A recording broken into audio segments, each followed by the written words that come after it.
कधीकधी आयुष्यात अशी वेळ येते जेव्हा आपल्याला कुणी हरवत नाही, आपणच हळूहळू सगळ्यांपासून हरवत जातो.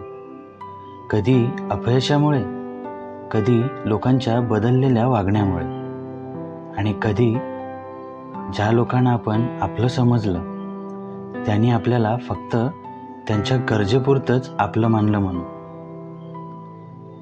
तर नमस्कार मित्रांनो, गोष्ट प्रेमाची या आपल्या लाडक्या पॉडकास्टमध्ये तुम्हा सर्वांचं मनापासून स्वागत.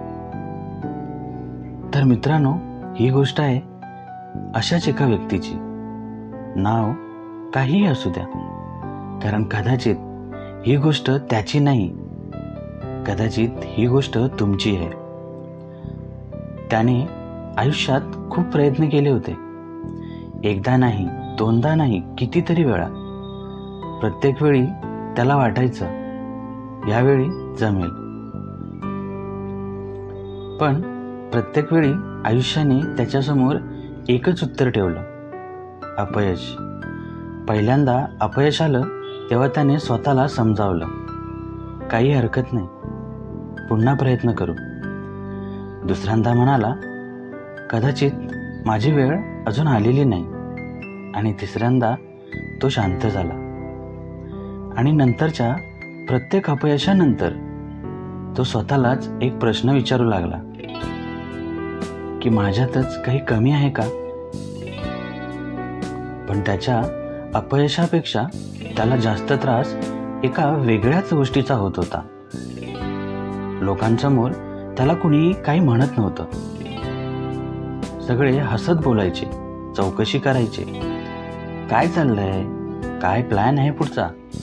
पण तो तिथून निघून गेल्यावर त्याच लोकांच्या चर्चेत त्याचंच नाव असायचं. काहीच जमत नाही त्याला. किती वेळा प्रयत्न करणार, याचं काही होणार नाही बहुतेक. आणि सगळ्यात जास्त वेदना देणारी गोष्ट म्हणजे हे शब्द त्याच्या कानावर कधी ना कधी पडायचेच. पण तो काही बोलत नव्हता, कारण त्याला माहीत होतं, ज्याला जगाने आधीच हरलेला मानला आहे तो माणूस स्वतःची बाजू किती वेळा मांडणार. त्याने मात्र आपल्या माणसांसाठी कधी कमी केलं नव्हतं. कुणाला वेळ हवा होता त्याने स्वतःचा वेळ दिला. कुणाला पैशांची गरज होती त्याने आपल्या गरजा बाजूला ठेवल्या. कुणाला आधार हवा होता तो स्वतः आतून तुटलेला असतानाही त्यांच्यासाठी उभा राहिला.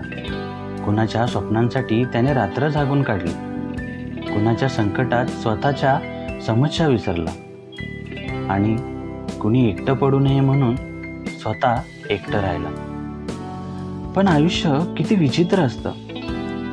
ज्यांच्यासाठी आपण स्वतःला विसरतो, एक दिवस तेच लोक आपल्याला विसरून जातात. त्यांच्या आयुष्यात नवीन लोक आले, नवीन नाती आली, नवीन जोडीदार आले, नवीन मित्र आले, आणि हळूहळू त्यांच्या आयुष्यात त्याच्यासाठी जागा कमी होत गेली. कालपर्यंत ज्यांच्यासोबत तासनतास बोलणारे फोन होते, आज त्या फोनमध्ये त्याच्यासाठी वेळ उरला नव्हता. ज्यांना त्याने त्यांच्या कठीण काळात खांदा दिला होता, आज त्याचं दुःख ऐकायला त्यांच्याकडे 2 मिनिटंही नव्हती. आणि तो सगळं पाहत होता, काही न बोलता, हसत, जणू काही त्याला काहीच फरक पडत नाही. पण रात्री जेव्हा फोन शांत व्हायचा, जेव्हा घरात सगळे झोपायचे, जेव्हा त्याच्याशी बोलायला कोणीच उरायचं नाही, तेव्हा त्याच्या मनात एक विचार यायचा: लोक माझ्यापासून दूर गेलेत की त्यांनी फक्त माझी गरज संपवली आहे? कधीकधी तो जुने मेसेज उघडायचा, जुने फोटो पाहायचा, जुने कॉल्स आठवायचा, आणि स्वतःशीच हसायचा. किती वेडा होतो मी, ज्यांना त्याने आयुष्याचा एक मोठा भाग दिला. त्यांच्या आयुष्यात तो इतका सहज बाहेर कसा पडला? कुणी त्याला थांबवलं नाही, कुणी विचारलं नाही, तू ठीक आहेस ना? कदाचित लोकांना त्याची सवय होती, त्याच्या प्रेमाची, त्याच्या मदतीची, त्याच्या वेळेची, त्याच्या त्यागाची. पण त्याची किंमत कधीच नव्हती. एक दिवस तो आरशासमोर उभा राहिला. खूप वेळ स्वतःकडे पाहत राहिला आणि मनात म्हणाला, मी एवढा वाईट आहे का? मी एवढा अपयशी आहे का? माझ्यामुळेच सगळे माझ्यापासून दूर गेले का? की खरंच माझं काम संपलं म्हणून लोकांनी मला त्यांच्या आयुष्यातून बाहेर काढलं? त्या रात्री पहिल्यांदा त्याच्या डोळ्यातून अश्रू आले. पण हे अश्रू अपयशाचे नव्हते. हे अश्रू होते स्वतःला इतकी वर्ष दुर्लक्षित केल्याचे. तो स्वतःशीच म्हणाला, मी सगळ्यांसाठी धावलो, पण माझ्यासाठी कोण धावलं? मी सगळ्यांचं दुःख ऐकलं, पण माझं दुःख कोण ऐकणार? मी सगळ्यांना उभं केलं, पण मी पडलो तेव्हा मला उचलायला कोण होतं? आणि मग त्याच्या मनात एक वेगळाच विचार आला. कदाचित प्रश्न हा नव्हता की सगळे मला सोडून का गेले. प्रश्न हा होता की मी स्वतःला कधीपासून सोडला होता.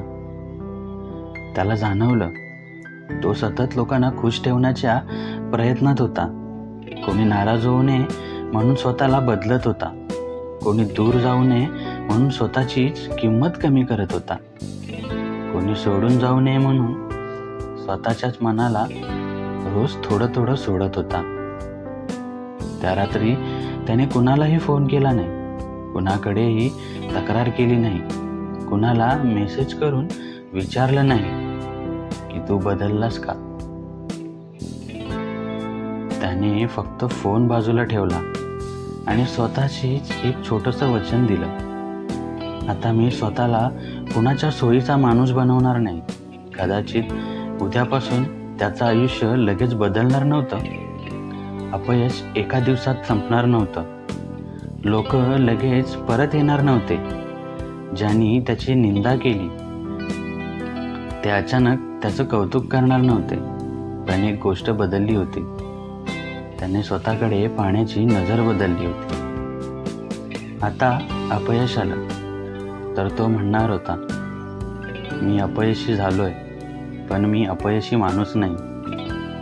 कोणी सोडून गेलं तर तो म्हणणार होता, माझी किंमत कमी झाली नाही, फक्त त्यांचं माझ्याबद्दलचं कारण संपलं. आणि कोणी त्याला विसरलं तर तो स्वतःला आठवण करून देणार होता की मी स्वतःला विसरणार नाही. कारण शेवटी आयुष्यात प्रत्येकजण आपल्यासोबत शेवटपर्यंत राहीलच असं नाही. काही लोक येतात, आपल्याला काही शिकवतात, आपल्याकडून काही घेतात आणि निघून जातात. काही लोक आपल्यावर प्रेम करतात जोपर्यंत आपण त्यांच्या आयुष्यात उपयोगी असतो. काही लोक आपण कितीही दिलं तरी आपल्याला कधीच पुरेसं मानत नाहीत. पण याचा अर्थ असा नाही की आपण कमी आहोत. कदाचित आपण चुकीच्या लोकांसमोर स्वतःची किंमत सिद्ध करत होतो. जर तुम्ही आज एकटे असाल, जर तुम्ही कित्येक प्रयत्न करून थकला असाल, जर तुमच्याबद्दल लोक तुमच्या पाठीमागे बोलत असतील, जर तुमच्यासाठी सगळं करणारे लोक आज कुणा दुसऱ्यासोबत आनंदात असतील आणि तुम्ही मात्र शांतपणे हे सगळं पाहत असाल, तर एक गोष्ट लक्षात ठेवा, तुम्ही हरलेले नाही. तुम्ही फक्त खूप काळ सगळ्यांसाठी जगलात. आता थोडं स्वतःसाठी जगा. कुणाला सिद्ध करण्यासाठी नाही, कुणाला परत मिळवण्यासाठी नाही आणि कुणाला पश्चाताप व्हावा म्हणून नाही. फक्त स्वतःला पुन्हा एकदा भेटण्यासाठी. कारण कधीकधी आयुष्य आपल्यापासून सगळ्यांना दूर करतं, जेणेकरून आपल्याला शेवटी स्वतःचीच सोबत मिळावी. आणि कदाचित तीच आपल्या आयुष्यातील सर्वात सुंदर सुरुवात असते. ही होती गोष्ट प्रेमाची.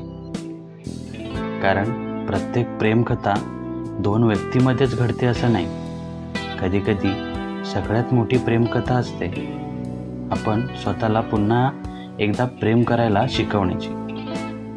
तर मित्रांनो, कशी वाटली आजची ही गोष्ट प्रेमाची हे आम्हाला नक्की कळवा. आणि हो, काळजी घ्या आणि प्रेम करत राहा. धन्यवाद.